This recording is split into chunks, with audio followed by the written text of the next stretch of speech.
Greetings and welcome to part 2 of touring my record collection.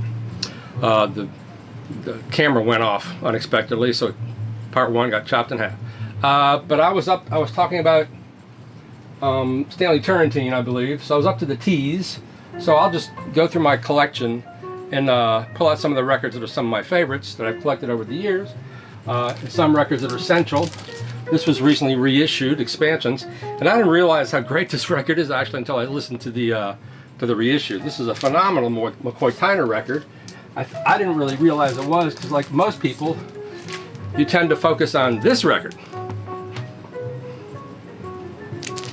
The Real McCoy is one of the great, Blue Note classics. McCoy, Joe Henderson, Ron Carter, Elvin Jones. This is a Liberty pressing. Tony Williams Spring. This is a New York pressing. This might be the first pressing. Larry the Young Unity, another classic. Elvin Jones, Blue Note, Larry Young session, another one with Joe Henderson. This is definitely my top 10 Blue Note records you have to have. This is a New York pressing. Yeah, and then even harder to find are Tony Williams' Lifetime. One of his 2 records on Blue Note. Tony returned to Blue Note in the 90s with a fantastic band of Nat Pierce, Mulgrew Miller. I forgot who else was in that band. Of Love and Peace. This is UA, another great Larry Young. After Unity, this is the great one, Into Something, with that amazing cover. That is a New York pressing, and a Larry Young Contrast. You can see the old sticker on it. Tone Poets and Music Matters, and more Tone Poets, and more Music Matters stretching into here. I was lucky to get 3 test pressings of the Lee Morgan Live at the Lighthouse. I have a goodly handful of Japanese imports, which we have gotten at the store occasionally. These are really rare. I got a feeling they're even rare in Japan. This first one on Trio Records, Jack DeJohnette, Time and Space, with Dave Holland.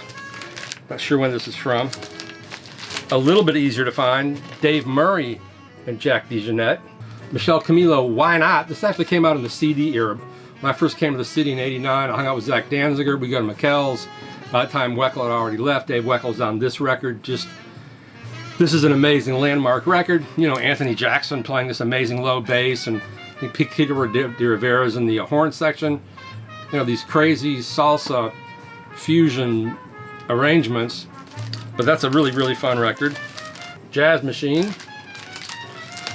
And my favorite, Jack DeJohnette Jack Keyboard, with 2 Japanese players on drums and piano, and this is a drums and bass, and this is a wonderful record.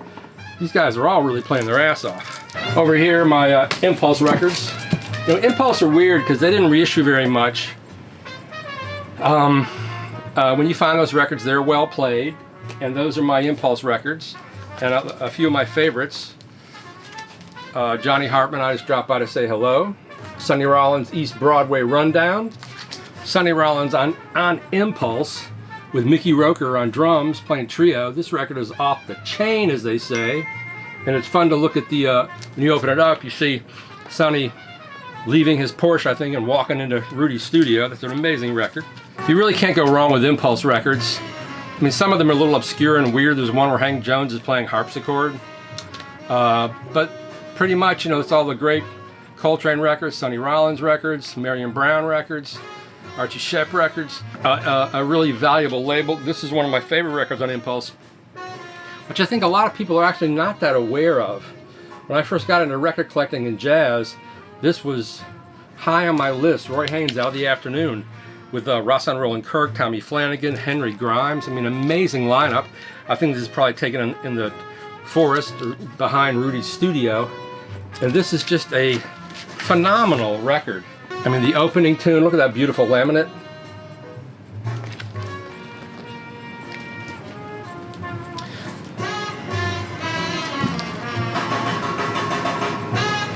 And this is just a killer record, man. Moonray, Fly Me to the Moon, Raoul, Snap Crackle. Snap Crackle opens up with a somebody goes, Roy, and he hits the drums. Haynes, and he hits the drums again. Sort of Long War, If I Should Lose You Some Other Spring. This is just a classic record. I think this has been reissued in various guises. I don't know if there's been an official release on this. This is a stereo copy, but this is one of the top 10 Impulse in my book.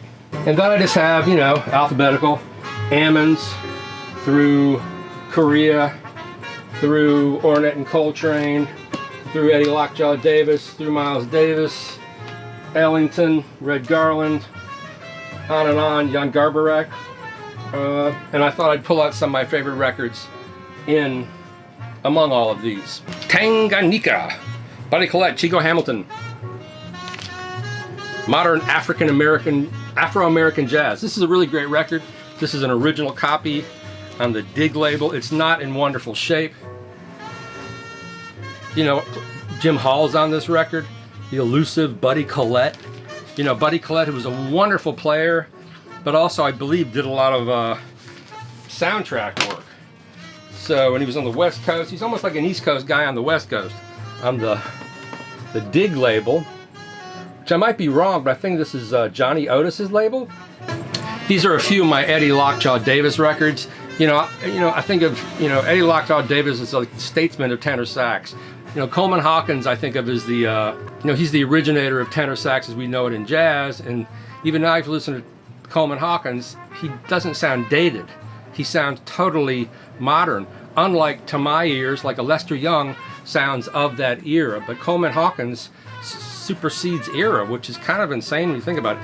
But Eddie Lockjaw Davis played with Count Basie and just made so many great records on Prestige, many with Shirley Scott, many with Al Harewood on drums. These guys played amazing tempos. And this is an early one on Roost with Shirley Scott. Eddie Davis, Uptown. Count Basie Presents. Smokin' with Shirley Scott. Bacalao, which I don't know if that's supposed to be a reference to Afro-Cuban. There's a lot of percussion on this record. Eddie Lockjaw Davis and Morris Lane Kickin'. This is kind of a ruse. One side is, it's like Eddie playing with an easy listening trio or something. I love all the Moodsville records. I mean, they're not all great. Some of them are so moody they put you to sleep, but the overall goal is really cool, and this is one of them. Lockjaw in Orbit. This is another classic, if you can find it, on what Fred Cohen calls the Rainbow, the early Prestige. I think an original pressing of the Cookbook series with the really cool Prestige. I think that's the first stereo labels look like that. Mixed in is a Paul Motion record, sealed.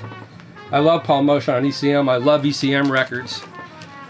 They're really hard to find, and they really represent the European strain of jazz, and still is the European strain of jazz that's great, that I think people should own. So that's a few of those. A few of my Duke Ellington records. Ellington Uptown, which has Louis Bellson on it, one of the earlier ones I bought. Daydream on Bethlehem. This is the second pressing of Masterpieces.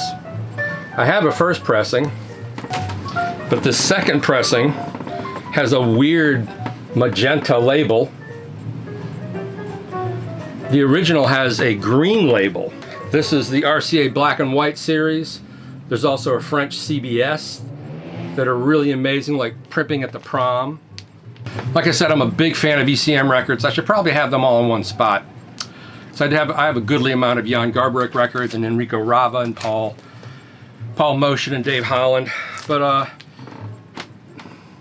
there's something very primal about Jan Garbarek, folk songs with Charlie Hayden, basic and primal.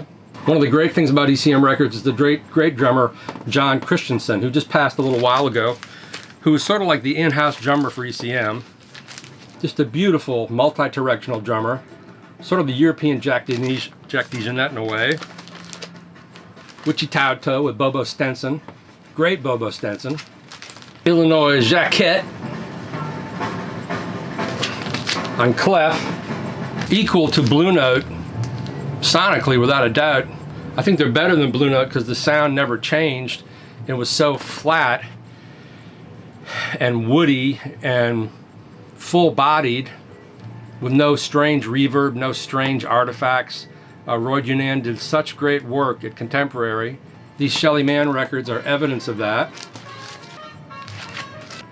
Like that one.